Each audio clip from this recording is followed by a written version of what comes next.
دوستو کہتے ہیں کہ طوفان نوح کے بعد قوم عاد ہی وہ قوم تھی جو سب سے پہلے کفر و شرک میں مبتلا ہو کر بتوں کی پجاری بنی۔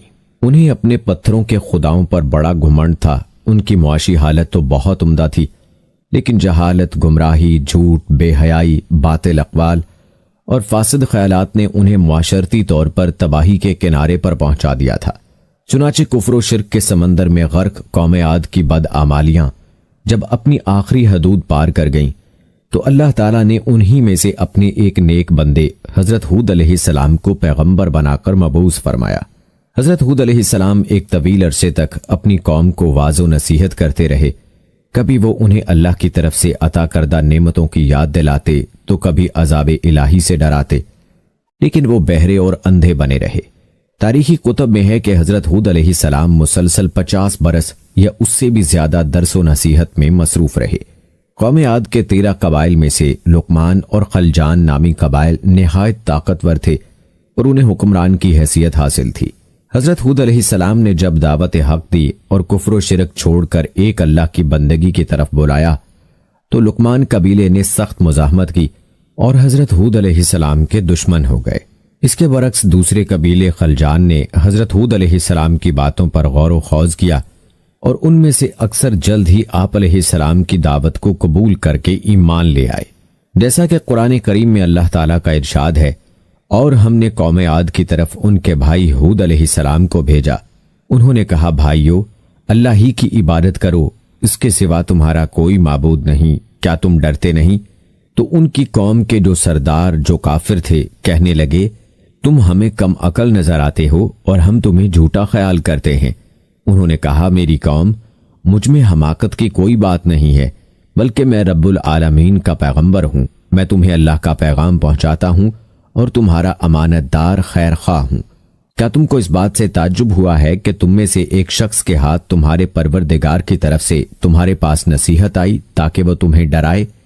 اور یاد تو کرو جب اس نے تم کو قوم نوح کے بعد سردار بنایا اور ڈیل ڈول میں تم کو پھیلاؤ زیادہ دیا۔ بس اللہ کی نعمتوں کو یاد کرو تاکہ نجات حاصل کرو۔ وہ کہنے لگے، کیا تم ہمارے پاس اس لیے آئے ہو کہ ہم صرف ایک اللہ کی عبادت کریں اور جن کو ہمارے باپ دادا پوجتے چلے آئے ہیں ان کو چھوڑ دیں؟ پس اگر تم سچے ہو تو ہم کو جس عذاب کی دھمکی دیتے ہو اس کو ہمارے پاس لے آؤ۔ ہود علیہ السلام نے کہا، تمہارے پروردگار کی طرف سے تم پر عذاب اور غضب کا نازل ہونا مقرر ہو چکا ہے۔ کیا تم مجھ سے ایسے ناموں کے بارے میں جھگڑتے ہو جو تم نے اور تمہارے باپ دادا نے اپنی طرف سے رکھ لیے ہیں، جن کی اللہ نے کوئی سند نازل نہیں کی؟ تو تم بھی انتظار کرو، میں بھی تمہارے ساتھ انتظار کرتا ہوں۔ پھر ہم نے ہود علیہ السلام کو اور جو لوگ ان کے ساتھ تھے ان کو نجات بخشی، اور جنہوں نے ہماری آیات کو جھٹلایا تھا ان کی جڑ کاٹ دی اور ایمان لانے والے تھے ہی نہیں۔ دوستو کہتے ہیں کہ حضرت ہود علیہ السلام نے اپنی قوم کو راہ حق پر گامزن کرنے کی ہر ممکن کوشش کی، مگر قوم نے ان کی دعوت قبول کرنے سے انکار کر دیا۔ تو بالآخر انہوں نے بارگاہ الہی میں مدد کے لیے دستے دعا دراز کیے، جسے قرآن مجید کی سورہ مومنون میں اللہ تعالیٰ ارشاد فرماتے ہیں، نبی نے دعا کی کہ اے پروردگار، انہوں نے مجھے جھوٹا کہا ہے پر تو میری مدد فرما۔ اللہ نے اپنی نبی کی فریاد کے جواب میں فرمایا، اے نبی، یہ بہت جلد اپنے کیے پر پچھتانے لگیں گے۔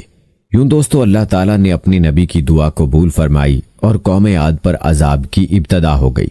بادلوں کے فرشتے کو حکم دیا کہ اب بارش نہ برسائی جائے، چشموں کے فرشتے کو حکم دیا کہ ان کے ٹھنڈے، میٹھے اور شفاف پانی سے لبریز چشموں اور آبشاروں کو خشک کر دو۔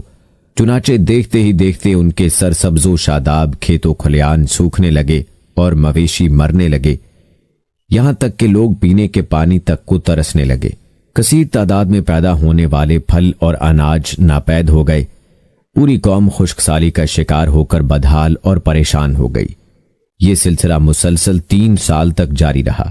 حضرت ہود علیہ السلام سے اپنی قوم کی یہ پریشانی دیکھی نہ جاتی تھی۔ آپ علیہ السلام بہت افسردہ اور پریشان رہتے، اور پھر ایک دن انہوں نے اپنی قوم سے فرمایا، اے میری قوم کے لوگو، تم اپنے پالنے والے سے بخشش مانگو، اس کے آگے توبہ و استغفار کرو، وہ تم پر آسمان سے موسلا دھار میم برسائے گا اور تمہاری طاقت و قوت میں اضافہ فرمائے گا، اور دیکھو